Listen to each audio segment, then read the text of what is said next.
Scotland. Rich, compelling history.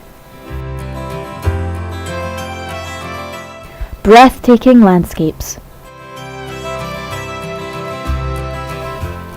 A 300-year alliance.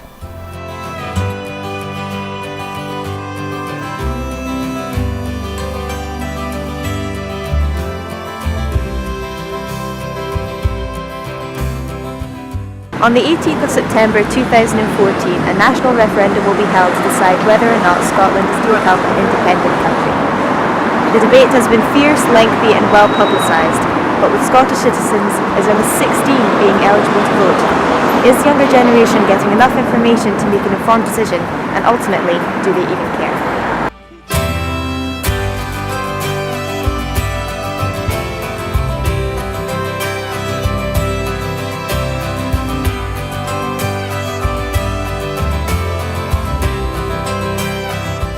At present, a third of the Scottish population are still undecided regarding the vote for Scottish independence.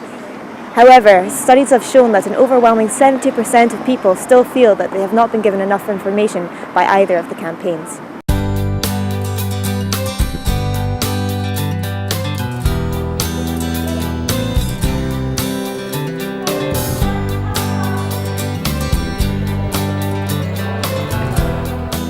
Now, for the first time, 16 and 17-year-olds will be able to take their place alongside the ballot box and cast their vote for the future of Scotland. But do these voters feel prepared for the monumental task ahead? We spoke to the students of Boroughmuir High School in Edinburgh to find out what they think about the referendum. It's going to be the young people, it's their generation that's going to have to deal with the consequences either way.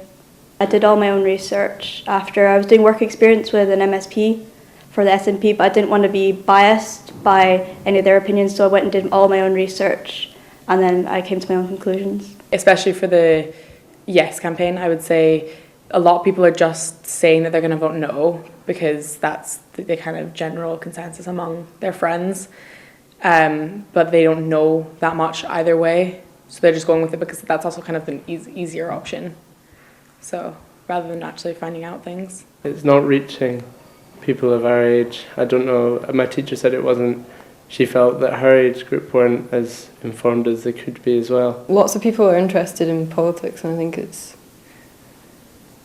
you know, like you can do a lot of things at 16, so why can't you vote? I definitely think Yes Scotland are like putting out true facts, and Better Together's campaign's basically just like saying that the Yes Scotland is not true. That's like, they don't have any points, they just targeting Yes Scotland's campaign and bringing that down instead of making any real points. I wouldn't say I've been given enough information, no. Not directly. I think to find out more you have to kind of look for yourself. Maybe having each campaign like organising events in schools, and then like maybe just even out on the street, just having more people kind of approaching you and asking you and informing you in the streets, and like asking people what their opinions are and then trying to persuade them to vote the way that they want them to vote would be better, like engaging people in politics rather than just kind of hearing stuff on the news and just hearing each kind of side just like saying what's wrong about the other one. They need to kind of step up and inform the people more. I'm definitely going to vote. I don't really know which way I'm going to go. I'd probably go no at the moment, but I mean I could be persuaded. I'm not fixed on that. I think they deserve the vote, but I think they need to like make an informed decision. I don't think they should just vote like yes or no, like on a judgment. They should actually have like a reason for why they're voting that. I'm aware of things, but like I don't think I have enough to actually make like a decision on whether I want to vote yes or no. I feel like a lot of young people would just vote with how their friends will vote or how their parents are voting, or kind of just vote for a joke, kind of not really actually think about what they're doing. Because like I study more in studies, so obviously I'm more aware of it than other people that don't, and I know like a lot of my friends don't really have a clue about what's going on really.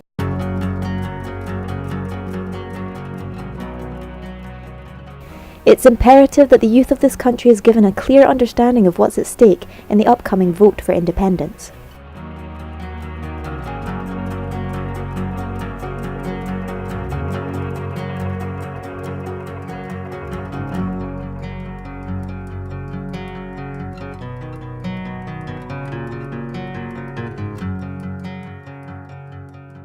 In order for Scotland to progress in the right direction, the maximum amount of people need to have the maximum amount of information. Of course, it's no secret that politicians exaggerate the truth, and the fact that a lot of conflicting information is being released out into the public domain, it's no wonder people are still undecided.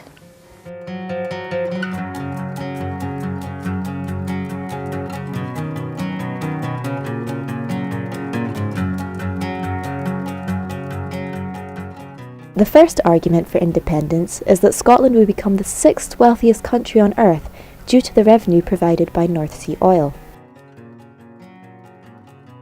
Yes, Scotland claim that as an independent country, Scotland would get around 90% of the oil revenues from the North Sea. Many comparisons have been made to Norway, a country which discovered oil at the same time as Scotland, and one that is now amongst the wealthiest countries in the world in terms of gross domestic product. They also point out that there is £1.5 trillion worth of oil left to be extracted from the North Sea. That's more than 10 times Scotland's share of the national debt. Representatives for both campaigns will now get the chance to elaborate on these claims. If granted independence, is Scotland likely to become one of the wealthiest countries in Europe thanks to the revenues in North Sea oil? Well, yeah, I think that is true. I mean, I think in 2011 it was Scotland's GDP was the third highest in Europe, and that was with oil reserves. So I think, yeah, obviously. Assertion is unlikely because oil is so volatile, and so we couldn't possibly predict how much wealth it's going to bring us. And even if it did bring the wealth that Alex Salmond claims it's going to run out at some point. We would be better off in terms of how much revenue, how much tax we're receiving. At this point, we already give more tax to the UK Treasury than we get back in spending. I think it was something like £4 billion extra in the year 2011 to 2012 that we accumulated in the Scottish taxpayer paid but wasn't spent in Scotland. So I think on day one of independence, yeah, we would have more tax to spend because of, not just because of oil, just because of our, in general, stronger economy than the whole of the UK. Will the profits from North Sea oil go to the Scottish citizens or to private businesses? That's really interesting. I think that one of the big problems with the way that we have used the assets that come from our oil in the UK as a whole is that we've not kept any aside. I think it would be for the Scottish Government at the time to decide. In countries like in Norway, is the best example, they have huge oil reserves, but they also have an oil fund. So a lot of the tax that came from the oil when the Norwegians first found it went into this oil fund, and now they're one of the wealthiest countries in the world.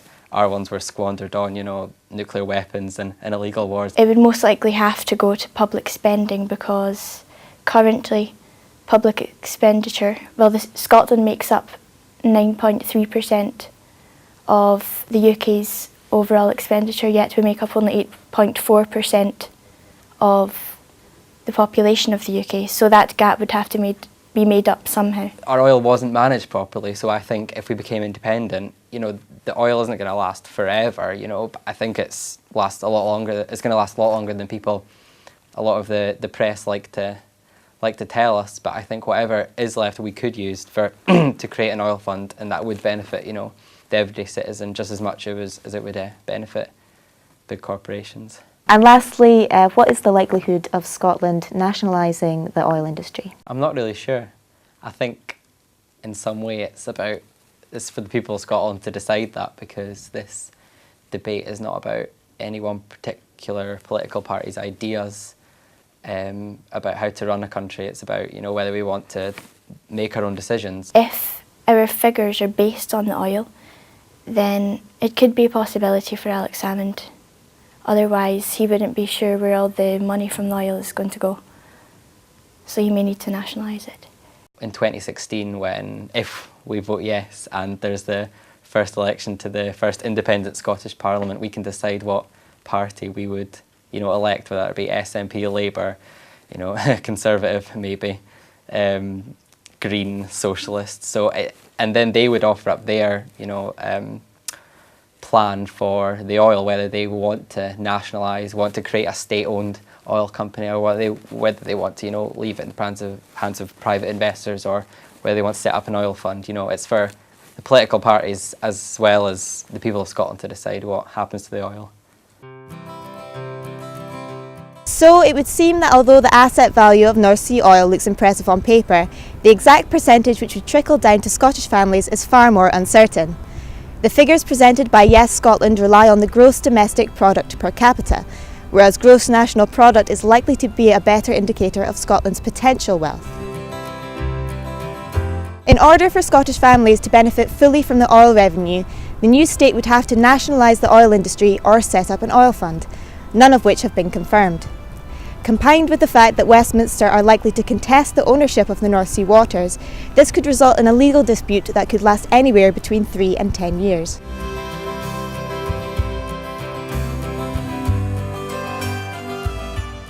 Perhaps the Scottish population shouldn't hold too much stock in oil revenue when casting their vote for independence, at least not until all the key decisions have been made.